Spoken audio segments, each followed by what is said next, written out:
کیا تم جانتے بھی ہو کہ اس آزاد ملک کے لیے کتنے ماؤں کے لگتے جگر کٹ گئے؟ اس آزاد ملک کے لیے کتنی عظمتیں لٹ گئی؟ اس آزاد ملک کے لیے کتنا خون بہہ گیا؟ آرزوؤں کے کتنے محل جل گئے؟ اے جشن آزادی منانے والوں، کیا تم جانتے بھی ہو کہ آزادی کیا ہے؟ کیا آزادی یہ ہے ہم جو چاہیں کھائیں، ہم جو چاہیں پیئیں؟ بسم اللہ الرحمن الرحیم۔ ان اللہ لا یغیر ما بقوم حتی یغیروا ما بانفسہم۔ صدق اللہ العظیم۔ وقال شاعر، وطن تو آزاد ہو چکا، دماغ دل ہے غلام اب بھی۔ وطن تو آزاد ہو چکا، دماغ دل ہے غلام اب بھی۔ پیے ہوئے ہیں شراب غفلت یہاں پہ خاص و عام اب بھی۔ پیے ہوئے ہیں شراب غفلت یہاں پہ خاص و عام اب بھی۔ غلط ہے تیرا یہ نعرہ ساقی، بدل چکا ہے نظام محفل۔ غلط ہے تیرا یہ نعرہ ساقی، بدل چکا ہے نظام محفل۔ کہیں شکستان سے بوتلیں ہیں، کہیں شکستان سے جام اب بھی۔ میرے میں خانہ قدر کا وہی ہے کہنا نظام اب بھی۔ میرے میں خانہ قدر کا وہی ہے کہنا نظام اب بھی۔ کسی پہ جام شراب جائز، کسی پہ پانی حرام اب بھی۔ قابل عزت احترام، واجب الاحترام میرے اساتذہ کرام اور میرے ہم مطلب بھائیوں، آج میں آپ حضرات کے سامنے اپنے موضوع کو جن جگہ ہراتے تکلم سے مزین کر کے لایا ہوں، وہ عنوان آزادی پاکستان کی قربانیوں سے منور ہے۔ صدر ذی وقار، آج ملک بھر میں یوم آزادی منایا جا رہا ہے۔ ہر طرف خوشیاں ہیں، جلسے ہیں، جلوس ہیں، جھنڈے ہیں، چراغاں ہیں، نعرے ہیں، تقریریں ہیں، مگر اے آزادی کا جشن منانے والوں، ہم جیسے چاہیں ناچیں گائیں اور موجیں مچائیں، کیا آزادی یہ ہے ہم سود کو حلال کر دیں، شراب اور جوئے کو عام کر دیں؟ کیا آزادی یہ ہے جس کا چاہیں گلا کاٹ دیں، جس کی چاہیں عزت توڑ دیں، جس کا چاہیں حق دبا دیں؟ اے میرے دوست، یہ آزادی نہیں۔ اگر یہ آزادی ہے تو یہ آزادی ہمیں ہندوستان میں بھی حاصل تھی۔ وہاں بے پردگی کی آزادی تھی، وہاں سود خوری کی آزادی تھی، وہاں شراب خوری کی آزادی تھی، وہاں فحاشی اور بدمعاشی کی آزادی تھی۔ پھر کیوں ہم نے لاکھوں بچوں کو یتیم کروایا، ہزاروں بہنوں اور بیٹیوں کی عزت کو پامال کروایا؟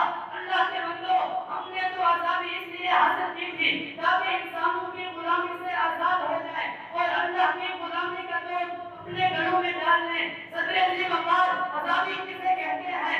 آزادی فطر میں پھڑپڑاتے ہوئے پرندے کی آواز کے درد کا نام ہے۔ آزادی 1400 سال پہلے خانہ کعبہ میں گونجنے والی پہلی آذان کا نام ہے۔ صدر ذی وقار، آزادی کی قدر انقلاب فرانس کے شوروں سے پوچھیے، آزادی کی قدر روح طیب سے پوچھیے، آزادی کی قدر 1947 کے شہداء سے پوچھیے، آزادی کی قدر بابا اقبال سے پوچھیے۔ صدر ذی وقار، اس آزاد ملک کے لیے کتنے لوگوں نے قربانیاں دی ہیں؟ شاعر کہتا ہے، اے وطن تجھ سے نیا عہد وفا کرتے ہیں، اے وطن تجھ سے نیا عہد وفا کرتے ہیں۔ یہ مال کیا چیز ہے ہم جان بھی فدا کرتے ہیں، سرخ ہو جاتی ہے جب صحن چمن کی مٹی، اسی مقام پہ تب پھول گرا کرتے ہیں۔ صدر ذی وقار، تاریخ کے آئینے میں جھانکنے سے ہمیں یہ معلوم ہوتا ہے کہ اس دنیا میں ایک اصول ہے کہ جب تک آپ کوئی بڑی قربانی نہیں دیتے، آپ کو عظیم منزل نہیں ملتی۔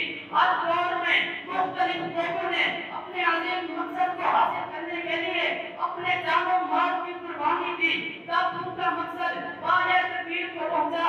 صدر ذی وقار، لفظ قربانی کہنا تو آسان ہے مگر اس پر عمل کرنا بہت مشکل ہے۔ ہمارا یہ ایمان ہے کہ جس طرح حضرت ابراہیم علیہ السلام اپنے پیارے بیٹے حضرت اسماعیل علیہ السلام کی قربانی نہ دیتے تو دین ابراہیمی قیامت تک اس دنیا میں آباد نہ رہتا۔ جس طرح حضرت حسین رضی اللہ تعالی عنہ اپنے بچوں کے ساتھ کربلا کے مقام